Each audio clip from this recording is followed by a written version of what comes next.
Excellencies and very distinguished guests, please join me as I make welcome the former President of the Republic of Ghana.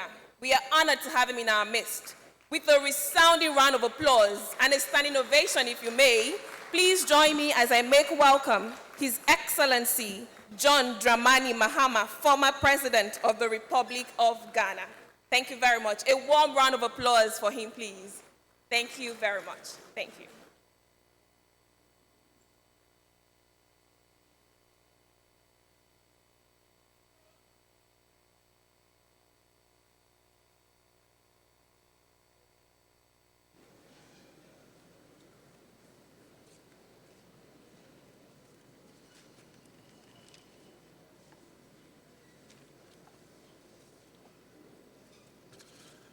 Thank you very much. Your Excellency, the Executive Governor of Nasarawa State, my friend and brother, Engineer Abdullahi Sule, Your Excellency, the Executive Governor of Edo State, who has just joined us, Your Excellency, former governors of Nasarawa State, Your Royal Highness, the Emir of Kano and former Governor of the Central Bank of Nigeria,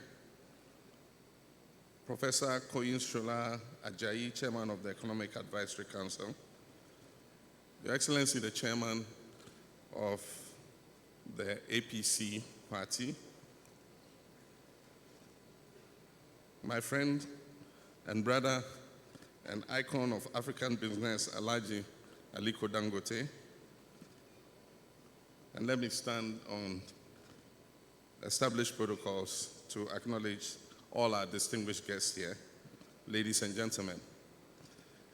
I thank you very much, my sister, for your kind introduction, and thank you, my brother, Governor Sule, and your team for the warm welcome you have accorded me and my delegation since our arrival in Nasarawa State yesterday. I've been asked to share some key thoughts and also join a panel to further elaborate and discuss details of building the African continent and giving lessons from the Ghanaian economy. For me, it's always an uncommon delight to have the opportunity to visit Nigeria. A few months ago, I had the pleasure of chairing a function to celebrate one of this country's most illustrious sons, Chief Obafemi Awolowo, from my study in Accra through the power of information technology. But today I'm here in person to meet with you, and I must say it feels good to be back in my second home here in Nigeria.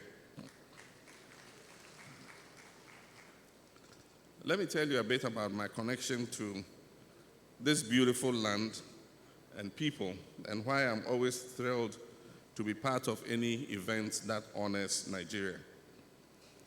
Aside from the fact that I have siblings and a stepmother here, Nigeria was my home too for many years when my father, a former Minister of State and a person of political interest, had to seek refuge in Nigeria in the early 1980s. And what a beautiful and fully immersive experience it was for me. I recall the friendly people, the music, Fela Kuti, his Beast of No Nation, Juju music, King Sunny Ade, Shina Peters, and many others. I had the opportunity to enjoy all the foods like eba, amala, pounded yam, akara, fura, tuwo shinkafa, moi moi, etc. And those were interesting times, and I have fond recollections of them whenever I come back to this beautiful country. But clearly, the Nigeria of today is not the same as the Nigeria of the 1980s. The population has almost tripled since 1980. Today, with the passage of time and under different political leaderships, Nigeria has evolved into an economic powerhouse and currently has the biggest GDP on the African continent. While many of the classic songs and culinary delights still endure to date, Nigeria has progressed in terms of infrastructure and investment. In Ghana, we have also witnessed over the last several decades a significant improvement in infrastructure through innovative investment. Economics teaches us that one's wants or desires are always endless, but our resources are always limited or finite. The name of the game is therefore prioritization. It is important for nations or federal states like yours to have a carefully drawn-up infrastructure investment plan.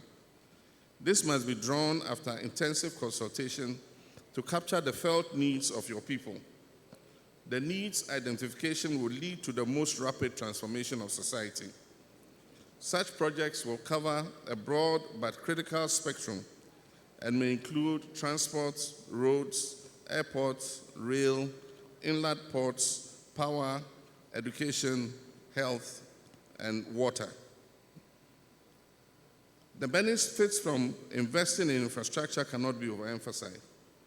I should note this because as president, I was involved in taking decisions about which infrastructure projects were included in our priority investment program. This strict prioritization and tailoring of our needs to meet our resources led to a rapid expansion of infrastructure in my country, Ghana, in areas of transport, energy, water, ICT, education, and health during my tenure.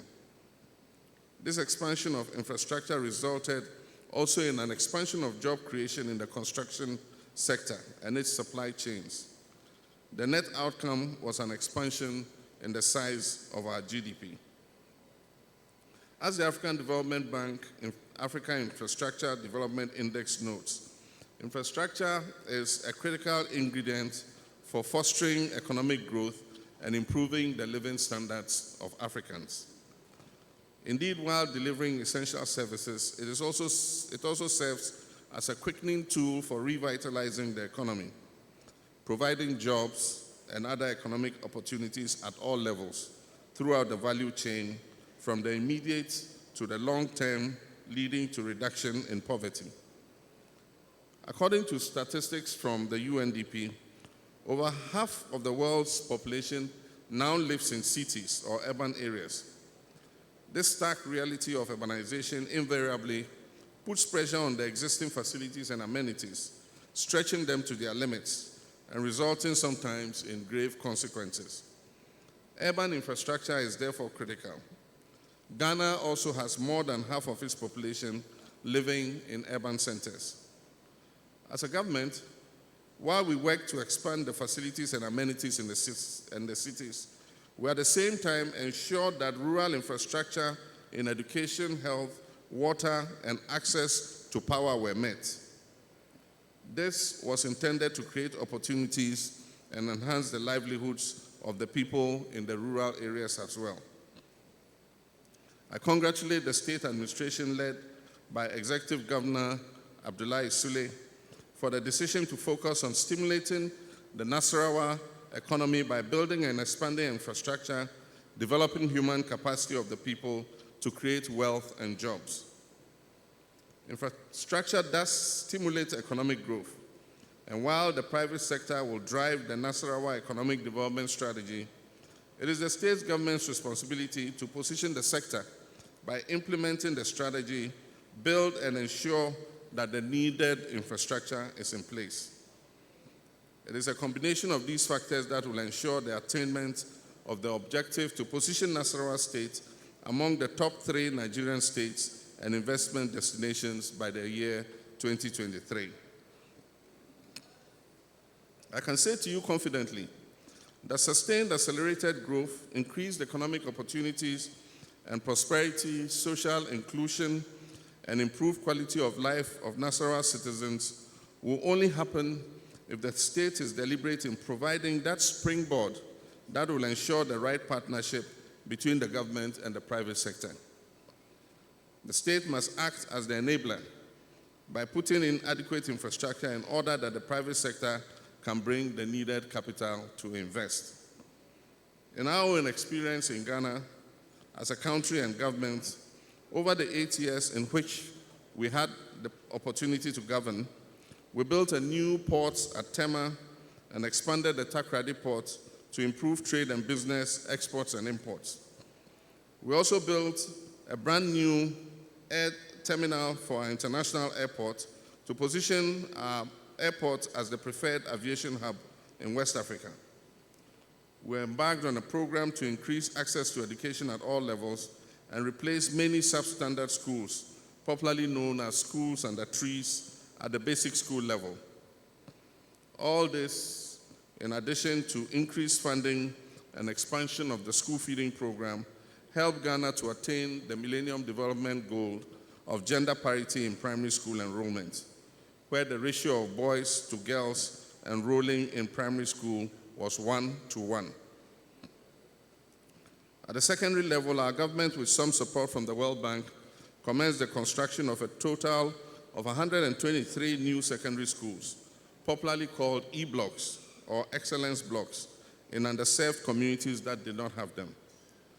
This was a core provision to ensure the smooth takeoff of the progressively free education policy, which aimed at providing free secondary education for all students. To address contemporary society needs, we transformed our polytechnics into technical universities, expanding infrastructure on the campuses, retooling equipment, and enhancing the capacity of the academic staff. 2 new universities were opened, the University of Health and Allied Sciences and the University for Energy and Natural Resources, and they were fully functional before we left office in 2016. In the health sector, to guarantee easier access to quality primary health care, we built thousands of CHIPS compounds, health centers, clinics, and polyclinics across the country. We distributed the polyclinics and district hospitals to serve as essential referral facilities at that level. The famous Rich Hospital in Accra was completely rebuilt and expanded with modern equipment and facilities that is today serving patients from across the West African sub-region. A brand new quaternary and specialized hospital, the University of Ghana Medical Center, was started by my boss, President John Evans Atta Mills of blessed memory, and was completed before I left office. It is the first in the sub-region and saves many from traveling to Europe and America for medical treatment. I'm happy to note that during the COVID-19 pandemic, many of these new hospitals we built, especially the University of Ghana Medical Center, the Rich Hospital, the Dodowa Hospital, the Ghana East Hospital, played key roles in our country's fight against what was a new novel pandemic outbreak. These were not the only infrastructure we worked on with a view to fast-tracking our development and boosting investment. We deliberately set out to meet the MDG and later SDG targets by providing key infrastructure in rail, roads, interchanges, transport, oil and gas infrastructure, agriculture, communications, and digital infrastructure, water, housing, electrification, sports and recreation, tourism, security, and many more. We were able to meet many of these targets, for instance, in gender parity in education, electricity coverage, and access to potable drinking water, but still have much more work to do in achieving other targets. Even as we speak about the diversification of the economy, infrastructure remains a crucial ingredient required for its realization. There's hardly any sector of the economy that does not rely on some form of infrastructure. This notwithstanding, in my experience, one vital element without which any economy is most affected is reliable and sustainable power. This is why when Ghana suffered a protracted power crisis, whose immediate cause was due to our insufficient generating capacity, in spite of the varied investment we had made in different sectors of the economy, businesses were severely affected and growth slowed down. I'm happy that in 2.5 years, we're able not only to double the existing power capacity available, but we're also able to ensure that we provided excess capacity through a mix of hydrothermal and gas sources. By 2016, the sum of our efforts in terms of electricity access across the country raised the percentage of our people connected to the national power grid to 86%, and this is among the top 5 in Africa.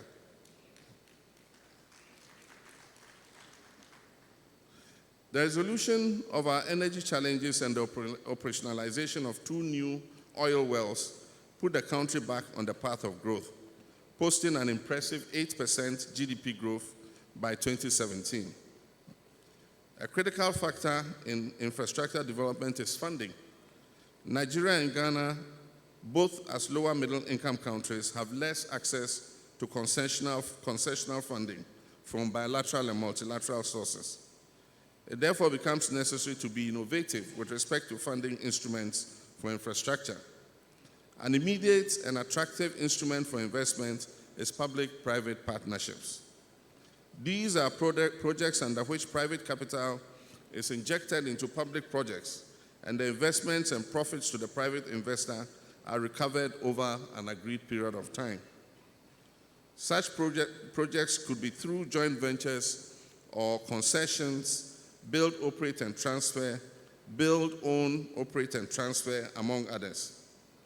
Note, however, that the private sector will only put money into a project if the agreements are transparent and the rate of return is attractive. Suitable projects for such PPPs are roads, bridges, ports, airports, power, water, etc. National, or in this case, state investment is undertaken largely by the private or public sector, which for developing economies includes a heavy dose of external financing from multilateral, bilateral, and commercial sources. Given the paucity of equity capital in low and lower middle income economies, domestic and external investments or financing are heavily correlated to loans and debts from both the private and public sector. So for me, the first role of any government in a competitive investment climate, therefore, should be to facilitate private sector investment.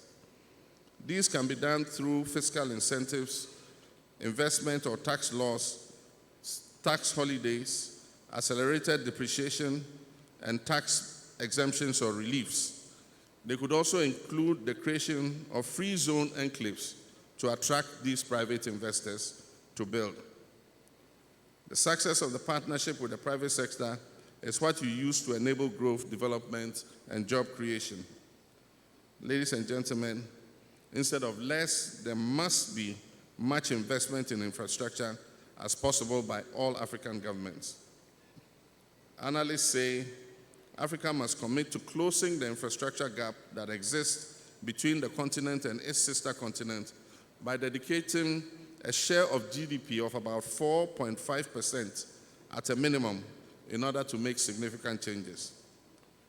The overall effect of these infrastructural investments is seen in the uncontestable fact that capital investments rather than consumption would outlive us and contribute to the development of a nation, lead to job creation before, during, and after the siting of these projects, and keep the economic value chain fluid and active. Why did we use infrastructure development as an enabler in Ghana? Because our goal was to revitalize old infrastructure and build new ones, to make the country more accessible and to create jobs, boost the private sector participation, and achieve many social interventions and development objectives. Natural resources such as minerals and petroleum are an opportunity for acceleration of our economies. Laws that create transparency and give a fair share of the proceeds of these natural resources to the public purse provide additional resources for investment in our infrastructure. This is why in Ghana, we formulated and passed a Petroleum Revenue Management Act. This governing law was meant to create an accountable and transparent platform for the use of revenues emanating from the petroleum sector. Nasarawa is said to be endowed with many mineral resources. It will be necessary to ensure that agreements that are signed for exploitation of these mineral resources are done in an atmosphere of transparency and accountability. Mineral resources are finite, and it is important to ensure that the indigenous people on whose lands these minerals are found are not shortchanged in the process. In Ghana, we are still grappling with how to improve living conditions of our people who live in areas where active mining is taking place. Self-financing and escrow schemes are a notable element of our debt policy, and this is to make substantive commercial projects use the proceeds they generate themselves to underwrite and repay the loans. Examples that resulted in non-issuance of sovereign guarantees include the Kotoka International Airport Terminal 3 and the Tema Port expansion project I mentioned earlier. I also established the Ghana Infrastructure Investment Fund as an instrument to borrow from the external financial markets for self-financing projects with positive rates of return. We also amalgamated 3 public and quasi-public institutions to create the Ghana Exim Bank, with the main purpose of boosting non-traditional exports through export credits and guarantees. Its operational capital is an import levy aimed at promoting agriculture exports. As a lower middle income country, these targeted market-based policies for commercial and quasi-commercial projects gave us room to use our dwindling concessional loans and grants to target social and economic projects such as roads, schools, and hospitals. Other issues to pay attention to in building our African economies includes how we take advantage of the African Continental Free Trade Area. I arrived in Lafia from East Africa, and it is impressive to see the progress they have made in increasing trade amongst themselves. Our sub-region ECOWAS is lagging behind in fully opening up for free exchange of goods and services amongst ourselves. Nigeria has a great responsibility in this regard as the biggest economy in this sub-region. A competitive and open Nigerian market will be the greatest driver of prosperity and wealth in West Africa. Value addition is also important for job creation and prosperity. I noticed that Governor Sule and his team have already begun the process of value addition, especially in the agricultural value chain, agro-processing, mining, technology, and services, and I congratulate you for that. Let me add and caution quickly that Nasarawa, like other states and other countries in West Africa, including my own country, must prepare for the abrupt developments in the sub-region and international arena that can impact our destinies. And I'm talking about global, regional, and to a lesser extent, national crises and conflicts. Recently, the Ukraine-Russia war is having an impact on world supply chains and could potentially affect our region. Insurgencies, terrorism, banditry, coup d'etats have all become major threat factors in our part of the world. We need to invest in security too, to make sure that we have an enabling environment that promotes investment. If there was ever any doubt, COVID-19 has taught us the need to position our country and continent to face an uncertain tomorrow. While we commit to investing more in infrastructure, it will serve us well if we considered using as much as possible expertise and human resource located right here on our continent. We must provide opportunities for indigenous businesses and as much as possible source expertise from within where it is available. And on a final note, I wish to state that Nasarawa State is moving in the right direction.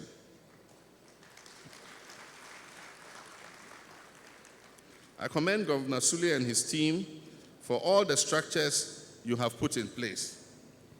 The Nasarawa Economic Advisory Council, the Nasarawa State Investment Development Agency, the Ease of Doing Business Secretariat, the Council on Enabling Business, and I'm impressed just today in listening to the ingenious Small Claims Court, because litigation is one of Litigation is one of the most serious drawbacks on investment.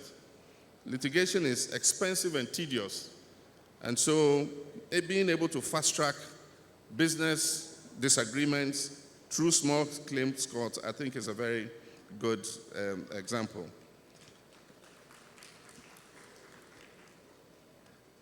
And if you hear us implementing it in Ghana too, we owe you the copyright. We'll pay for the copyright. And so in conclusion, I want to thank you, Your Excellency, and the Nasarawa Investment Summit Planning Committee for the opportunity. I look forward to visiting the deals room, and I think that that is also a very innovative idea. And once I have seen it, I probably might also take a copyright and take that home with me to Ghana. I thank you very much, and may Allah bless all of us. Thank you.